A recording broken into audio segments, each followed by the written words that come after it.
So boom, I did a 30-minute version of this video, never dropped it. I'm gonna try and condense it to 10. That means it's probably gonna run 15 to 20. We will find out. I'm gonna do my best to condense these points. So today what we are talking about is rap beef in the competitive essence of rap. Because we're talking about this J. Cole apology stuff and what's going on. And a lot of people are saying, oh, you're blowing it out of proportion. Don't you want to see growth in black men? And J. Cole is saying, oh, the streets want a body. Everybody wanted to see blood. And all of these weird narratives about a rap beef. And people don't really understand what this hip hop shit is. And I'm going to start it like this. At Drake's concerts, he would have this on a whiteboard. The rap game will never be at peace. There will always be competition. And as long as there's competition, there will never be peace. Everyone wants to be the one. He had that on this tour that he just did with J. Cole. So with that being said, that should give you some insight to the essence of this. But let me take you to the foundation with what he just said so you get a better understanding. For my young dudes, you'll really need to listen to this because, this is stuff that, you're not going to catch because you're not going to seek it. The 5 elements of hip hop are MCing, breakdancing, graffiti, DJing, and knowledge. 4 of those are competitive. They started off competitive. When Kool Herc made hip hop in the early 70s, doing the break beats in the Bronx and stuff like that, the MC was shortly created after, and then a culture began to emerge from this thing that he created. It wasn't just a music genre, it was a way of life. It started out as block parties before it turned into just music in the studio and stuff like that. So if you understand that, you understand that in the 70s and especially the 80s, the whole foundation of this is rapper versus rapper as far as MCs, breakdancers versus breakdancers, graffiti artists versus graffiti artists, DJs versus DJs. Did you watch Juice? Did you see Omar Epps go to that DJ battle? All of this was happening in NYC, and that's where the essence of this was created, and they cultivated this culture until it became worldwide. But the one thing I need you to hold on from this is since the beginning of hip hop, it was MC versus MC. Just understand that. That is what the foundation of this is built on before records even came into play, before niggas even started getting in the booth. In the streets, it was MC versus MC. So with that, I want you to understand that there have been epic feuds and battles throughout the course of time, whether it be through disses or whatever, like MC Shan versus KRS-One, or you got Big Daddy Kane versus Rakim, which never culminated in the full-fledged disses, from my understanding. But you also have, Ether with with Nas, and then Takeover with Jay-Z, one of the biggest battles of all time and stuff like that. And it goes all throughout hip hop.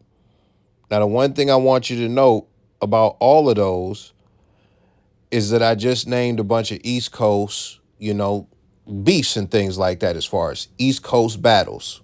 This for this on record. And the other thing I want to talk about very quickly is the battles on the East Coast. When you look at it, DMX battled Jay-Z before. Cassidy versus Freeway is one of the rare battles that we got to see on screen and stuff like that. And battles like those, were a part of the culture in New York, even with rappers who were about to be on and things like that. And guess what? Them cultivating and keeping that culture alive, specifically in New York, ushered in, and we could say the East Coast, because you got battles from Philly and battlers from Philly and Boston and all of that stuff. That ushered in the Smack DVD era, or just the DVD era, where a lot of different people were making DVDs, where 2 things were happening on those DVDs. Rappers were talking shit, and also rappers were battling each other. We won't go deep, but guess what that led to? That led to the smack league that you know today, the URL and all these other leagues and stuff like that, and battle rap being as popular and as profitable as it is.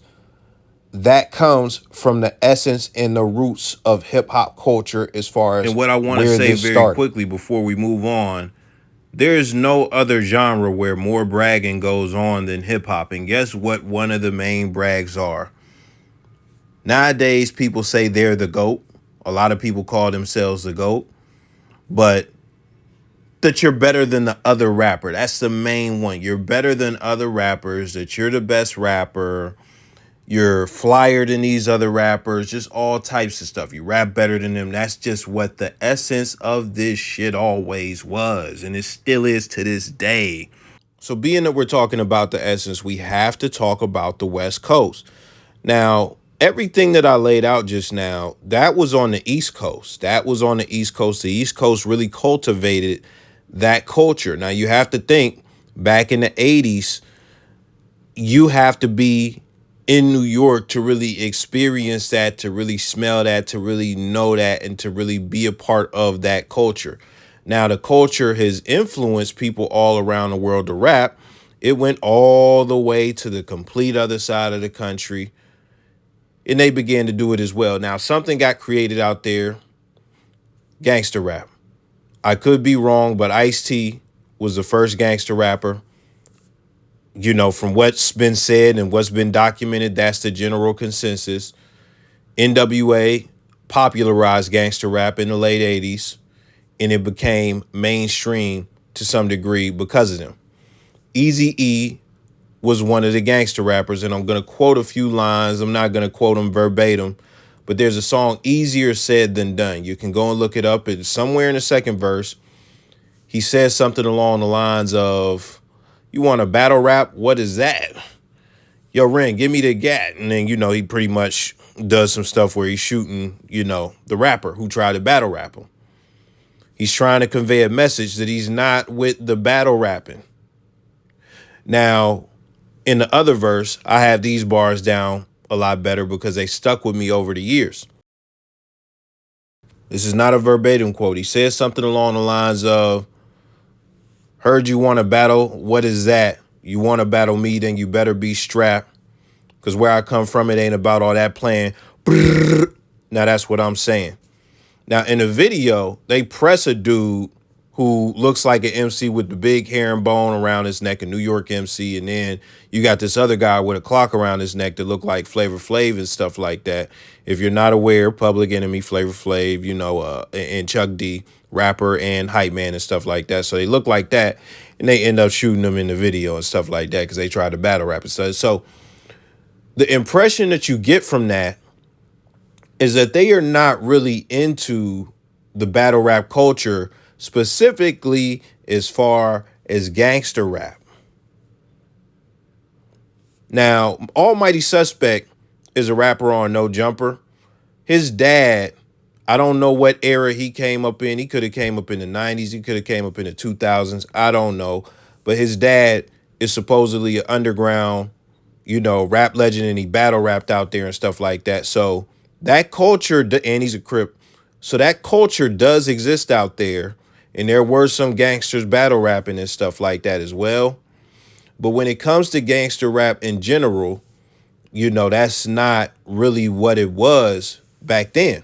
Now, I could go real deep, but we won't because, again, I'm trying to, keep it very short. But when you look at people like Big saying something about E40 and him not, going back and forth and just keeping it rapping, what happens then? They book him and, he almost got killed. But then Biggie and Tupac get killed over the beef and stuff like that. Then when you have Eazy-E himself versus Dr. Dre and them, he does disses, they do disses, and it's a back and forth. But Suge sends the goons over to, press Easy and make him sign some paperwork. The whole point, I could go beef for beef. Matter of fact, I'll even throw one in there that's not even gangster rap. Redman said something about MC Hammer When he got to Oakland, MC Hammer came out with the goons and pressed him. He pressed him. You can go find Redman telling a story. So this is what happened. We got to a point where people were feeding their families off of this, number one. So even somebody who's not necessarily pushing a gangster shit like MC Hammer would still feel offended enough to where it's like, we don't do that in Oakland, bro. We'll beat you up. That's how he felt. But then you got gangsters who like, bro, you diss me, you're gonna die. And that's where this shit is at with some people. Some people don't buy into the essence of that shit as far as hip hop and trying. Some people are not trying to be the number one MC. You have to look at the motive. What is the motive? The motive is this looks fun and I could talk about my life and get some money. And I could be a superstar and I don't got to sell drugs no more. I don't really care about being the most lyrical or the number one rapper. I just care about selling these records, having fun, getting my money, and just keeping it gangster. That's really where some people's head is at. So just because that is the essence of the culture, that doesn't mean everybody buys into it the same. And it doesn't mean that everything is just all rap. But what about when some people want to be the best rapper still, yet they're gangsters and shit like that? Well, there are some people who fill that box, and I'm going to tell a very quick story. I'm going to try and be as quick as possible about D Block versus State Property, Jadakiss versus Beans. Both are great rappers. Both are street niggas for real. Like real life street niggas. Do your research. When they battled, it was epic. It was very lyrical. It was something talked about in barbershops around the nation. In hindsight, when Jadakiss, Styles, and Sheik talk about it, they said if we seen those guys while this was going on, there was going to be violence. We were going to do something crazy. We're all good today. Beans is my dog. I fuck with all them niggas. But at the time when that was going on, we were mad and we were gangsters. So it would have went really left immediately on sight had we seen them. So I have to say that because it lets you know that there are gangsters who actually subscribe to the whole cultural essence of the competitive nature of hip hop. But at the same time, they're gangsters. And I won't get deep on that. If you know how I feel, you know how I feel. But they are irritable and they will hurt somebody if they feel disrespected. That's just what it is. So that's where the things intersect. So if you look at it, there is three types of beefs, I would say, based on everything that I've told you. There is something that is purely competitive and lyrical, which when you look at battle rap, even though you have gangsters from the West Coast like Daylight and Geechee Gotti, who are both gangbangers, and then you got Sue Surf out in Jersey, and he's a gangbanger as well, and you got these real gangsters in this talking about how they gonna kill each other. It's still just competitive. It's still just entertainment. They're getting paid too much. They realize this is what the job is. And they try to really keep it at that and make it look as entertaining as possible and make it look as real as possible. They understand their job. And even if Logic and Joe Budden were to get in the booth, that's what their beef would be. It would be strictly lyrical. They're not going to see each other and start boxing each other or nothing like that. That would be corny of them. But then the second layer of beef is when you look at things like Biggie versus Tupac, Yo Gotti versus Young Dolph, where it's not lyrical at all. They don't give a fuck about no lyrics. It might be some disses getting thrown out, but these are real street dudes. They're not dudes who care about being the number one lyrical rapper. They don't care about the competitive essence of this shit and being better than the next man as far as the music and the lyrics or anything like that. They fall under the other category as far as, I'm doing this to get out the hood. I'm doing this to get money. I'm doing this to have fun. And it's something to do other than sell drugs. That's the category that these rappers, as far as the street dudes who don't care about lyrics that much, fall under. And the thing about them is they get the most violent with it. They get the most violent. When you see these types of Fredo Bang versus NBA Youngboy types beefing, yes, everybody I named in this category, they make great music in my opinion. I love all of their music, everybody that I named. But when you see them in a beef, you know it's deadly. You know it's not something to play with. That's just what it is. It's not no competitive essence or nothing like that. You realize this is really intertwined with the streets. But the last category of beef is the people who subscribe to the lyrical stuff, but will still fuck you up just because this is going on.